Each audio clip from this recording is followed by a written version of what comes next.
그럼 좀 중국에 대해서 문제를 한번 얘기를 한번 해보겠습니다. 국경절을 되면서 열병식까지도 거행을 하게 됐습니다. 이게 어제 10월 1일 같은 경우 중국의 국경절은 중국에서 아마 가장 큰 축제 중 하나라고 해도 과언이 아닐 겁니다. 또한 중국 공산당 통치 70주년을 맞이한 올해 2019년 올해 10월 1일 날은 70주년이 되는 해이기 때문에 중국 입장에서는 더욱더 뜻깊을 수도 있겠죠. 여기 70주년이라고 써있네요. 반면에 홍콩에서는 아주 큰 시위가 또 벌어지고 있었죠. 심지어 약간의 유혈 사태, 그리고 고등학생이 다치는 사태까지도 발생이 됐습니다. 먼저 국경절에서부터 좀 얘기를 하자면은, 국경절에는 이제 필수적으로 열병식이 진행이 돼요. 열병식이라고 하면은 막 자기네들 그 군사력을 보여주기 위해서 그거 있죠. 이게 북한에서 보면은 막 잠시만요. 여기 그러니까 이런 것들, 이런 무기들, 자기네들이 가질 수 있는 무기들, 이런 것들을 보여주는 걸 열병식이라고 그러는데, 국경절 때는 열병식을 필수적으로 좀 보여주긴 해요. 그리고 거기서 시진핑이 또 입버릇처럼 계속 말하는 게, 어제도 똑같이 얘기를 하더라고요. 우리는 세계의 리더다. 가장 주요하게 얘기했던 게, 우리는 세계의 리더고 미래는 우리의 것이고, 우리에는 경제적으로 모멘텀, 뭐 탄력이 있다. 아직 우리는 경제적으로 미래에 발전할 가능성이 있다. 이렇게 발언을 하면서, 이 발언은 누구를 들으라고 하는 소리죠? 미국한테 들으라고 하는 소리잖아요. 그러니까 중국의 하는 짓은 항상 똑같아요. 미국이 지금 현재적으로 강하니까 웅크리고 있다가 자국 내에서는 이거를 계속 얘기를 하는 거죠. 우리가 더 강하다라는 것을. 왜냐면 단합을 보여줘야 되니까요. 저기 보자. 이게 또 더 중요한 게, 올해 지금 70주년이 되면서 더 중요한 게, 예전에 제가 그 얘기를 한 게 있었을 거예요. INF에 대해서 좀 말씀을 드렸어요. INF, 러시아와 미국 간의 소비에트와 미국 간의 롤드 레이건과 고르바초프가 아니네요. 그건 캐릭터 이름이고, 고르바초프의 그 양국 합의, 대륙간 중거리 미사일을 폐기하고 금지하는 조약이었었죠. 근데 그걸 트럼프가 8월날 파기를 시켜버렸잖아요. 그리고 올해 8월 1일 완벽하게 파기가 됐는데, 이거를 그때 제가 말씀드린 게 중국을 들어오게끔 만들기 위함이었다고 제가 말씀을 드렸어요. 중국을 이 INF에 새로 들어오게, 큰 울타리에 들어오게끔 만들기 위함이라고 제가 말씀을 드렸어요. 아니나 다를까 어제 바로 그 대륙간 탄도 미사일, 그러니까 중거리 미사일을 발표를 했어요. 아마 이건 것 같은데요. 이 무기는 그때 제가 뉴스로 그냥 본 건요, 핵폭탄을 10개를 실어서 12,000km까지 갈 수 있다 그래요. 12,000km 정도, 약 12,000km 정도로 갈 수 있다는 것을 자랑하면서 얘기를 하는데, 이것도 또 누구를 들으라고 얘기를 하냐면은 미국을 들으라고 한 얘기예요. 미국 같은 경우는, 여긴 아시아가 이렇게 덩 떨어져 있고, 여기 유럽이고, 저기가 있으면 미국이 이렇게 동떨어져 있잖아요. 그래서 중국에서 이렇게 폭탄을 쓰려면 대륙을 뛰어넘어서 이렇게 쏴야 되는데, 바다를 뛰어넘어서 대륙을 이렇게 뛰어넘어서 쏴야 되는데, 12,000km라고 하는 얘기는 중국에서 뉴욕까지, 그리고 중국에서 워싱턴까지 어디든 다 사정거리 안에 들어가 있다라는 거를 얘기를 하고 싶은 거예요. 그러면은 결국적으로 중국이랑 미국이랑은 환율적인 무역 전쟁이 있었고요. 환율 전쟁이 있었고, 지금 이제 군사적으로 누가 더 증강하냐에 따라서 부딪히고 있거든요. 그러면 잘못하면은 동적인 전쟁을 지금 하기 직전이거든요.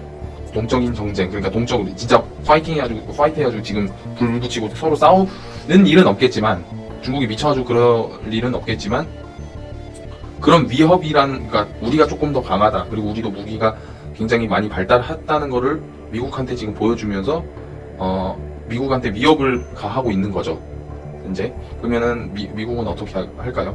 반대로 미국은 어떻게 할까요? 아마도 더 조이지 않을까, 그냥 그렇게 생각을 합니다. 여기는 지금 탄도미사일에 대해서 지금 얘기가 있고, 아마 내년 아니면 그 후에, 지금 제가 알기로는 드론 있잖아요. 우리가 흔히 쓰는 드론 이렇게 쓰고 드론 장난감처럼 지금 쓰고 있잖아요. 그 드론을 이용해서 드론을 군사화해가지고, 아마 군비라 그러니까 군사화 시켜가지고, 군비화 시켜가지고, 아마 드론도 새로운 무기용으로 사용할 것이라고 전문가들이 얘기를 합니다. 중국 내외 중국에 대해서 연구하시는 분들은 그런 분들 얘기를 하기 때문에. 근데 이 드론 기술이 상당히 우리가 알기로는, 우리나라보다도 제가 알기로는 더 뛰어나요. 중국이 더 뛰어나는 걸로 알고 있는데, 이 드론 기술이 어디서 스틸됐냐면은 미국에서 빼온 기술이잖아요. 중국 자국적으로는 이 드론을 만들 가능성은 없어요. 그리고 그냥 사실 중국이란 나라는 각 나라들에 있는 그 기술력을 훔치거나 아니면은 자국에 있는 매국노들한테 기술을 사오거나 정보를 빼와가지고 발전한 나라이기 때문에 그거를 사실은 그 부분을 미국에서 또 들고 나올 거예요. 그리고 그거를 계속 얘기를 했고, 그 기술 강탈에 대한 부분을 계속 얘기를 했거든요.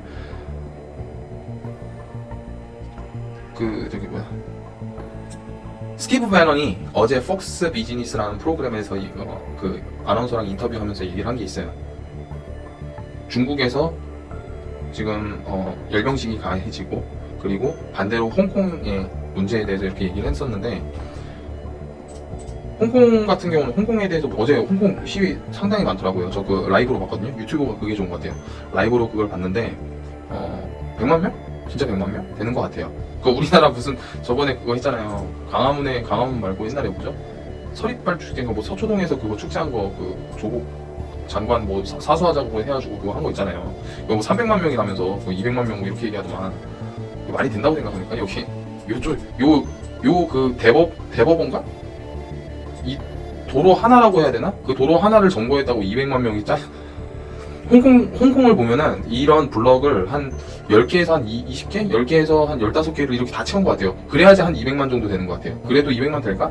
하여튼 그때 이제 홍콩에서 얘기하는 건 그때 100만이었거든요. 100만이라고. 근데 진짜 많았어요. 그때 우리나라 뭐 촛불 촛불 집회하는 것보다 훨씬 많을 정도로 굉장히 많이 모였더라고요. 어제도 그렇고요. 그러니까 단 이렇다. 근데 중국에서 지금 어제 열병식에서 얘기한 거는 무기에 대한 문제, 우리는 최강국이 될 수 있다라는 거. 그리고 또 홍콩에 대한 입장은 굉장히 단호해요. 이건 무역 진압도 할 수 있다라고 얘기를 하고, 그리고 한 달 전에 이 열병식이 아니고 국경절이 되기 한 달 전에 홍콩한테 계속 경고를 했어요. 70주년, 얘네들한테는 의미 있는 날이잖아요. 70주년이라는 것이. 공산당이 세워진 게 70주년이니까요. 그날 망치지 말라고 얘기를 해요. 그날 망치지 말라. 국경절을 망치지 말라 그랬는데 시위가 계속 커지잖아요, 점점. 그리고 9월 30일 날 또 그때도 엄청 많았어요. 홍콩에 있는 시위하는 사람들이 엄청 많았거든요. 10월 1일 날 되고 당일날 엄청 많은 사람이 발생이 됐고, 그리고 심지어 점점 이제 그 유혈 사태까지 벌어질 정도로 점점 거세지는 걸 우리가 눈으로 볼 수가 있어요. 저는 이거 좀 알기가 힘들 것 같아요. 중국이 앞으로 자기네 군비를 증강을 시키면서 반대로 홍콩 문제에 대해서 다뤄야 되는데, 저는 그때 그 조슈아 웡이랑 아그네스 초를 저번에 말씀드렸잖아요. 그 대학생 22살짜리 그 대학생 2명이요. 걔네들이 원하는, 홍콩 시위대가 원하는 반송법을 폐지해가지고 어느 정도 이제 중국에 있는 공산당 힘을 좀 약하게 하면서 이 대외 명분으로 홍콩을 어떻게 좀 잘 구슬릴까, 이 생각을 했었는데, 강경 진압으로 간다는 생각을 또 어제는 좀 느꼈어요. 어제는 시치빙 얘기하면서 그렇게 느끼게 됐습니다. 어떻게 될까요? 그 홍콩을 강압적으로 만약에 진압하게 된다 그러면 미국이랑 무역 끝나요? 무역을 끝난다고 볼 수 있습니다. 그리고 유럽이랑도 무역을 끊을 수도 있다고 생각이 돼요. 미국 같은 경우는 되게, 저도 그게 좀 이해는 안 되는데, 홍콩 홍콩 법안을 통과를 했어요. 하원에서. 홍콩 법안을 통과했대요. 홍콩에서 있었던 일인데 미국에서 법안을 통과를 했대요.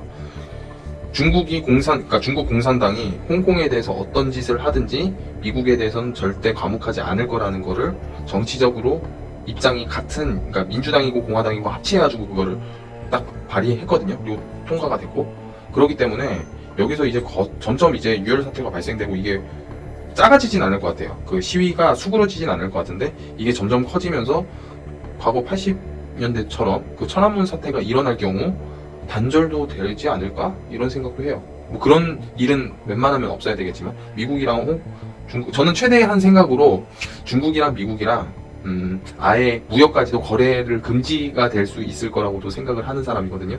너무 미국발인가? 미국을 너무 좋아하나요? 그런 거 아니고 그렇게 생각이 들어요. 왜냐면 그 트럼프 행정부에 피터 나바로라고 하는 사람이 있어요. 그 사람 누구냐? 백악관 국무무역위원장이거든요. 그걸 NTC라고 그러는데 이 사람은 그 대중국의 초강경 매파로 알려져 있어요. 그리고 이 사람이 말하는 대부분의 입장을 트럼프가 고수를 하고 있어요. 그리고 그 무역 합의하는 부분이나 아니면 이 무역위원장이 그 자기 책에 쓴 게 있거든요. 그거를 좀 보수를 하면서 중국을 완벽하게 중국이랑 미국이랑 완벽하게 플랫한 무역을 하고 싶어요. 피터 나바로라는 사람은 기존 이코노미스트랑 조금 다른 사람이거든요. 머리도 굉장히 좋고요. 책도 많이 쓰시고, 그리고 굉장히 뭐라 그래야지? 많은 논문도 많이 내셨어요. 이분이 피터 나바로라는 사람이. 보여드릴게요. 이분인데 나이가 거의 70이 다 됐네요. 그 하버드에서 나왔고, 그리고 와튼 스쿨에서 아마 경영 쪽이나 경제학을 가르친 걸로 제가 기억을 해요. 이분이 지금 국가유승무위원장이고요. 초강경 그 매파라고 했잖아요. 중국 입장에서는. 근데 너무 강경하다 보니까 이코노미스트들 사이에서도 약간 비주류로 나오는 사람이래요. 근데 그거를 트럼프가 따라하니까 미국에서 많은 언론들이나 아니면은 여러 전문가들이 미국의 그 트럼프 미치광이 전략을 쓴다 그러잖아요. 미치광이 전략. 그 미치광이 전략의 그 모태가 이 사람입니다. 이 사람은 더 미치광이 전략. 이 사람이 말하는 대로 트럼프가 조금 움직이고 있다. 이렇게 얘기를 하고 있어요. 이 분이 책 쓴 것 중에 Death by China라는 게 있어요. 우리나라로 하면은 그 책 내용이 뭐였죠? 거대한 중국. 이게 Death가 이게 멸망하는 뭐 그런 뜻인데 한국에서도 이게 번역이 됐어요. Death by China. 이 책에서 언급한 내용이 뭐냐면은 7가지 원죄라고 얘기를 한 게 있어요. 그게 거기에 내용 들어간 것 중에 국가 보조금 문제, 그리고 국영기업 문제, 강제 기술 이전, 기술에 대한 거를 미국이 굉장히 날카롭게 지금 쏘아대고 있거든요.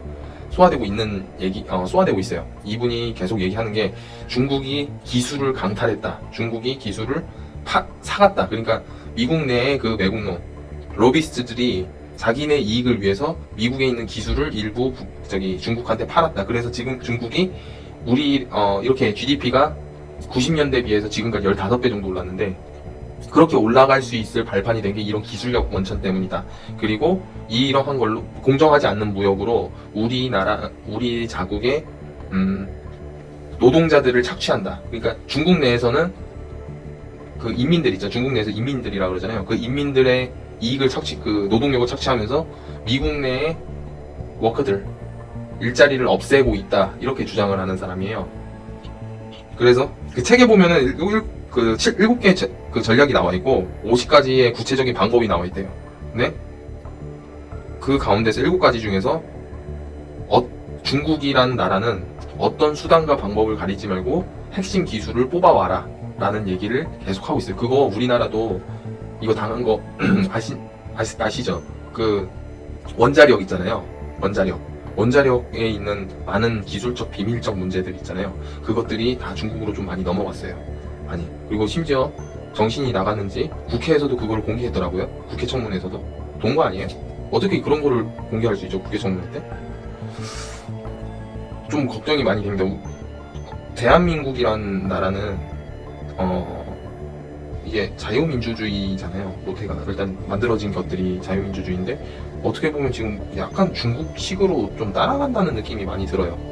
그게 예전부터 있었는데 예전부터 그런 모습이 조금 있었긴 했는데 지금 이렇게 너무 이렇게 수면에서 좀 드러나지 않나? 이런 생각이 좀 들긴 합니다.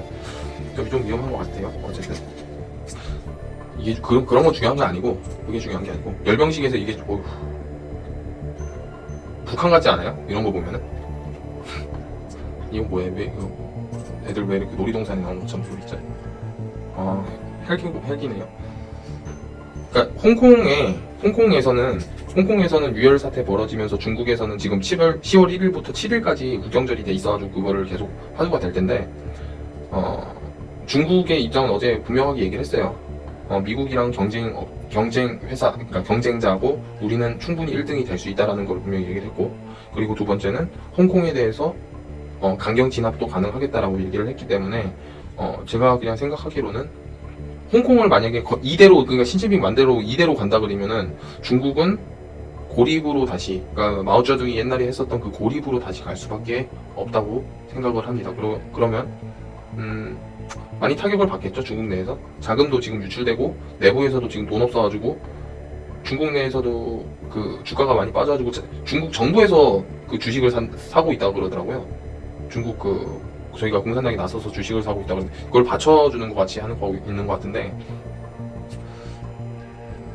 내부적으로도 지금 굉장히 힘들다는 거는, 그리고 우리가 알지 못하게 더 많은 부채와 그리고 더 많은 뭔가가 있을 거라는 그런 징후들은 많이 보여주고 있어요. 그래서 요대로 가다가 옛날에 마오쩌둥이 했었던 정책을 시진핑이 이어받아서 덩샤오핑이 열었죠. 중국을 열었죠. 근데 마오쩌둥 오히려 클로즈 시켰던 그거를 덩샤오핑이 열었는데, 문호 개방한 것을 외부적 압박으로 인해서 다시 이 중국 문을 다시 닫지 않을까라는 생각도 하게 됩니다. 어떻게 될까요? 앞으로 전국이 어떻게 될까요? 좀 많이 지켜봐야 될 것 같습니다. 근데 얼마 안 남은 것 같아요. 그렇게 오래 걸리진 않은 것 같아요. 중국도 경제적으로 좀 위험한 부분이 있고, 홍콩시가 뭐 5년, 10년 계속 할 수 있는 건 아니잖아요. 얘네들도 먹고 살아야 되고, 나이가 지금 22살인데, 공부를 굉장히 조슈오잉도 그렇고, 마그네스 초우도 공부를 좀 잘하는 편에 속했는데, 진짜 자유나 이런 홍콩, 영국시에 있는 그 민주주의를 원했기 때문에 이 사람들이 발벗고 나선 거거든요. 올해 아니면 내년까지 이거를 마무리가 되지 않을까 그렇게 생각을 합니다. 좀 더 지켜봐야 될 것 같습니다.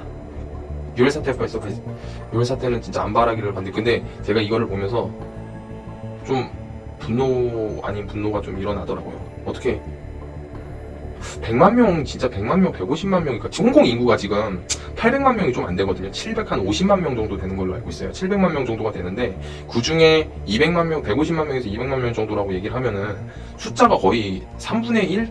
3.5분의 1 정도? 3.3분의 1 정도가 되는데, 거의 다 나왔다고 봐야 되죠. 홍콩 시민들 진짜 다 나왔다고 봐야 되죠. 근데 거기서 어떻게 강제 무력을 할 수 있을까? 왜냐면 홍콩인들이 전체가 다 원하지 않는데, 중국이라는 거를 다 거의 대부분 8, 90%가 원하지를 않는데, 이렇게 압박적으로 해도 되는지 걱정이 됩니다.